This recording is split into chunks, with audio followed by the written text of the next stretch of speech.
Nama gue Tari, gue mahasiswi semester 7 di Universitas Swasta di Jakarta. Hari ini gue baru buat blog buat cerita ngisi waktu luang. Sekarang gue mau cerita apa ya? Gue punya 3 orang sahabat yang sangat luar biasa berbeda. Tapi mereka udah jadi bagian dari hidup gue. Ya bahasa lebaynya mereka udah kayak soulmate gue gitu. Kayak lagunya Anang Hermansyah. Kalau nggak ada mereka, separuh jiwaku pergi deh. Kita biasa ngelakuin semuanya sama-sama. Kalau udah jalan bareng, begitu sampai kelihatan deh perbedaannya. Aldita si kutu buku. Pasti langsung nyari toko buku. Dia bisa langsung berjam-jam di sana. Dini si Miss Galau super cute. Langsung nyari boneka-boneka lucu. Padahal isi kamarnya udah penuh sama boneka. Esther si ladies man alias si tomboy. Langsung ke toko gadget buat nyari kamera. Dan gue yang dianggap sebagai yang paling dewasa lebih tertarik nyari tas sama baju.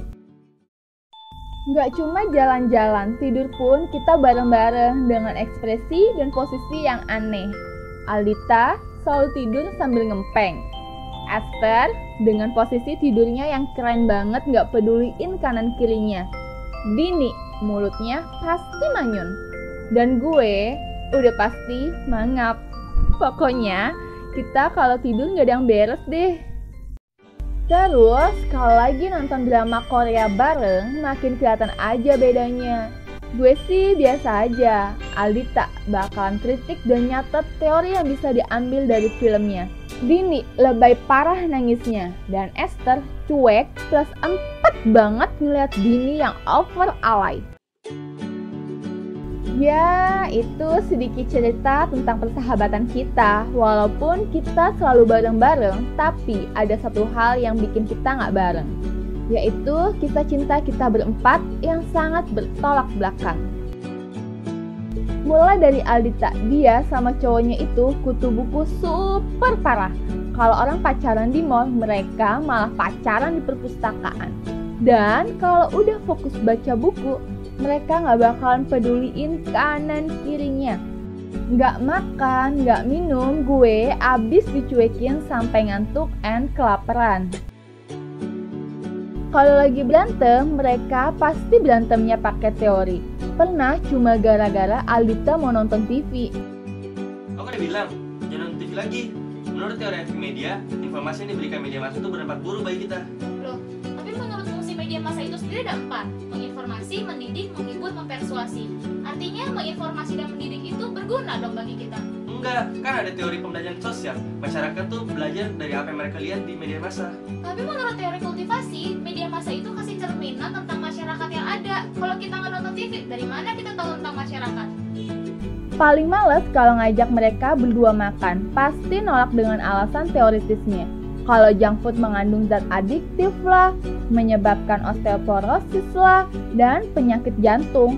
Terus kalau bakmi mengandung banyak MSG dan boraks lah, dan bla bla bla. Endingnya mereka malah makan oatmeal yang dianggap mereka paling sehat. Nah, Aldita itu orang yang paling disiplin. Salah satunya soal waktu. Dia bener-bener gak bisa toleransi kalau telat. Pernah waktu itu cowoknya datang telat 5 menit, langsung disemprot abis-abisan dengan kata-kata andalannya. Gimana Indonesia mau maju kalau semua orang pada telat? Cuma 5 menit loh padahal. Walah. Sekarang cerita soal si Dini. Dia sama cowoknya itu cute-cute gak jelas gitu deh. Lebay parah, suka galau, and cemburuan. Mereka berdua itu suka banget dandan dan sangat memperhatikan penampilannya. Hobinya suka foto-foto alay gak jelas dengan gaya yang gak banget deh.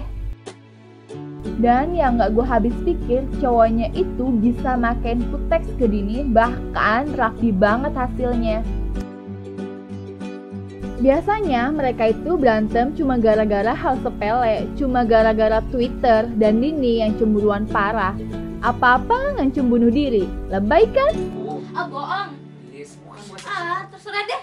Aku bunuh sendiri nih. Enggak Beb, beneran. Ngaku dulu siapa Fanny. Temen aku, please. Bohong. Nah, kalau udah berantem, endingnya Dini pasti galau-galauan. Nangis seharian, ngabisin tisu, dan gue lah yang jadi korbannya untuk dengerin dia seharian. Kalau Esther beda lagi nih, dia itu kan tomboy parah, tapi dia malah punya pacar yang kalem, culun, bersih, dan ya sedikit feminim gitu deh. Gue sebenarnya heran, kok bisa ya dua orang itu jadian? Kalau lagi jalan di kampus, Esther pasti selalu jalan di depan dengan serampangan. Sementara cowoknya selalu jalan di belakang sambil nunduk. Terus Esther itu super jorok dan cowoknya yang selalu jadi korban kejorokannya. Yang aneh juga, cowoknya itu justru yang prepare semua kebutuhan wanita, seperti tisu kering, tisu basah, sama hand sanitizer. Astaga. Kalau lagi mau pergi, pasti kebalik. Esther yang biasanya nungguin cowoknya yang lama siap-siap, dan yang bikin gue ketawa geli, justru Esther yang boncengin cowoknya naik motor.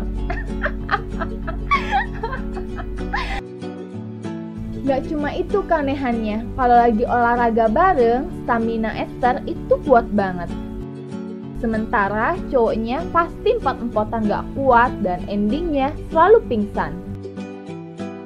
Kalau makan bareng, Esther pasti makannya berantakan, bertahak sana-sini, sampai duduk udah kayak di warteg. Beda jauh sama cowoknya yang rapi. Ternyata cinta memang aneh ya. Itu semua kisah cinta ketiga sahabat gue yang cukup aneh-aneh. Kalau gue sendiri, gue punya kisah cinta yang menurut gue paling normal dan sempurna. Gue dan cowok gue adalah yang paling dewasa. Cowok gue adalah yang paling sempurna yang pernah gue kenal.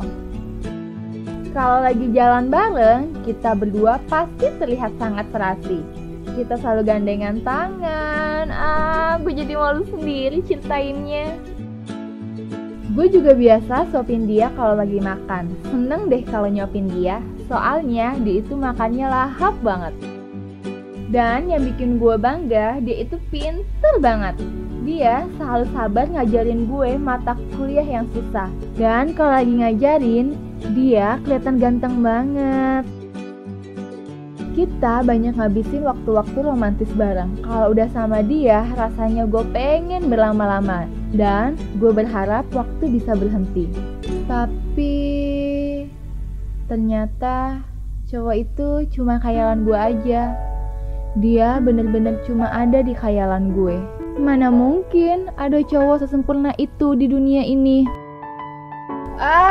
Kapan sih gue punya pacar? Semua sahabat gue pada punya pacar. Walaupun aneh-aneh, setidaknya mereka udah nemuin cinta mereka masing-masing. Sedangkan gue, mana? Ya udahlah, pusing gue mikirinnya. Mending gue tinggal tidur.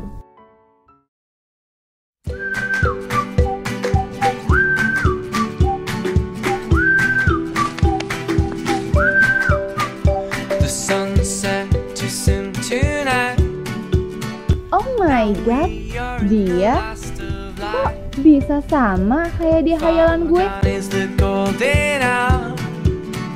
Ternyata khayalan gue jadi kenyataan loh. Akhirnya gue menemukan cinta sejati gue. Cinta itu datang pada waktu yang tepat dan dengan orang yang tepat juga.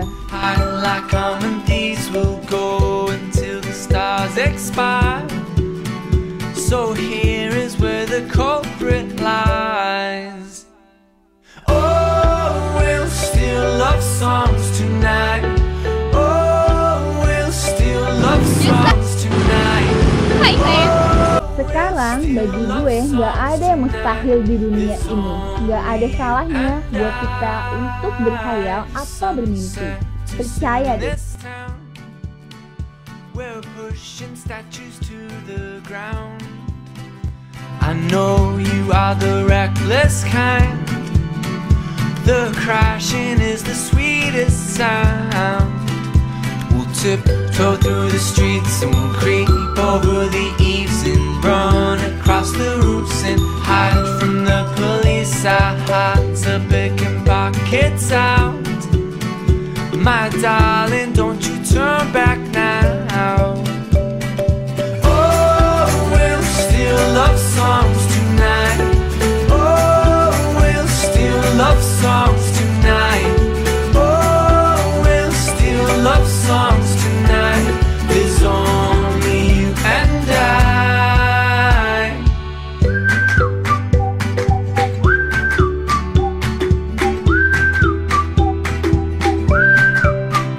The sunset is soon tonight. Now we are in the last of light.